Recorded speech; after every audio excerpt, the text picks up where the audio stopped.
Are you struggling with stomach issues during training and competition? You're not alone. You can discover the secret to training your gut for peak performance with this video. Hey, I'm Kat and I'm a performance nutritionist helping elite athletes to fuel, recover and perform. Today we're talking about training your gut, which is an important aspect for all athletes, especially those involved in longer, more endurance-based sports. Now, gut distress is the #1 reason for DNF outcomes in endurance sports, with high carbohydrate intakes, typically, according to data from this paper, being the #1 cause. Now, if you've struggled with GI issues before, it's easy to think that that's just the way it is. It can feel like your options are either fuel less and chance running out of energy and becoming dehydrated, or just fuel more and risk getting an upset stomach. Now, both aren't great options. However, despite the connection between high carbohydrate intakes and stomach issues, increased carbohydrate intakes are also associated with better performance. So there's a lot to be gained if you can learn to tolerate greater carbohydrate intake. Now, it's still a developing area, but there's plenty of emerging evidence supporting the idea that your gut, like any other muscle in your body, can be trained. So much like in the gym, where you would progressively overload a muscle to make it stronger, you can do the same thing with your gut. We gradually increase the stress we place on our gut by eating higher content and volume of carbohydrates during and around exercise. Now, over time, this improves the carbohydrate absorption, the glucose availability in your blood, and can substantially reduce the discomfort that you feel. All of which hopefully translate into improved performance. Now, this study looked at the impact of 2 weeks of high carbohydrate provision, so either a glucose fructose gel or a carbohydrate-based food, and they looked at what effect this had on a group of runners when compared with placebo. The gut training group not only ran faster, but reduced the carbohydrate malabsorption, improved GI or stomach symptoms. What you put into your body matters a lot more than you think, especially when it comes to your gut health. Research since the 1960s has shown us that increasing your carbohydrate intake can enhance the activity of intestinal transporters that lead to better carbohydrate absorption. But did you know that the reverse can also hold true? So if you start adopting a low carb or a high fat or even like a keto diet, your daily carbohydrate intake drops, which then reduces your intestine's ability to absorb carbohydrate due to the decrease in transporter activity. So think of it like taxis on a busy airport route. If there's lots of flights coming into land, then there's lots of taxis there to meet the passengers and transport them where they need to go. Now, if there's only one flight every couple of weeks, you'll struggle to get transport because the taxis aren't there and used to the lack of demand.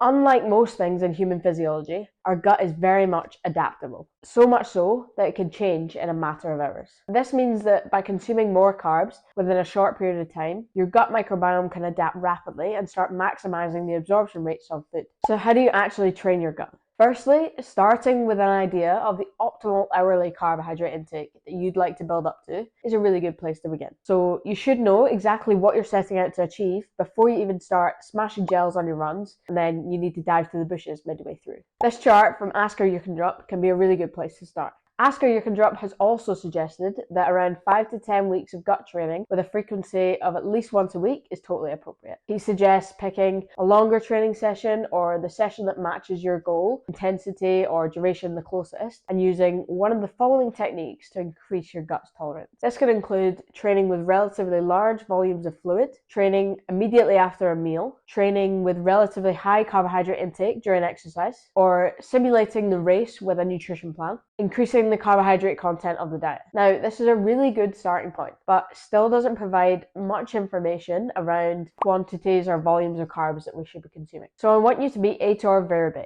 Now, he's a performance nutritionist with the World Tour cycling team Astana. And in his groundbreaking study, inadvertently uncovered a pretty game-changing gut training protocol. So he was investigating the effects of high carbohydrate intake on ultra runners. And in this study, it challenged textbook strategies by testing the tolerance of ultra runners to varying hourly carbohydrate intakes, including a staggering 120 grams per hour. And this study shattered the long-held belief that consuming more than 90 grams per hour would lead to major stomach issues. Now, elite athletes like Eliud Kipchoge have exceeded this threshold during races. Verbe introduced the digestive system training protocol, and this is a meticulously designed 6-phase approach to gut training. Each phase is tailored to the athlete's experience level, gradually increasing carbohydrate intake to enhance their gut tolerance. Now, it's linked to the description below, and you can check it out if you want. Now, if we look at both vertebrae and you can drop suggested methods, and we can pick out some of the similarities, you get a pretty good sense of what is the most important. Firstly, you've got to have a gut training plan, and you've got to build it up gradually. This can be in the region of anywhere from 4 to 10 weeks. You need to be able to eat a high carbohydrate diet around your training. You need to involve both fluids and carbohydrates when building up your gut tolerance. If you miss out one of these, you're probably going to struggle. You need to be able to include 1 or 2 high carbohydrate sessions a week. That should be sufficient. There's no need to go above that.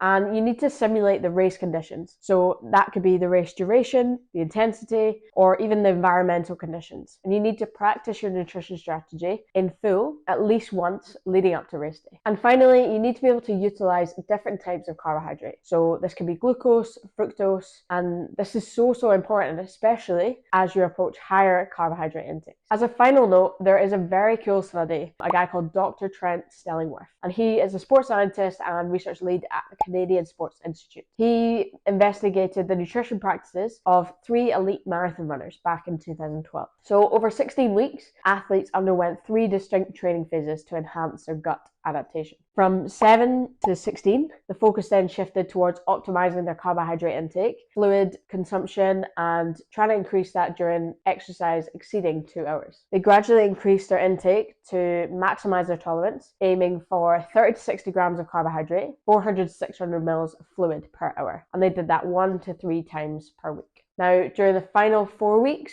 athletes were then encouraged to increase the number of gut training sessions, and they consumed a high carbohydrate diet. So particularly around those training sessions, lasting over 75 minutes. Now, by race day, athletes not only achieved their carbohydrate intake of 60 grams per hour, but they smashed their adequate fluid intake and they reported no GI issues, which is a massive win. So there we have it, a guide to understanding how and why you should train your gut. If you like this video and you want to see more sports nutrition content just like this, please don't forget to like this video and subscribe to my channel. See you on the next video.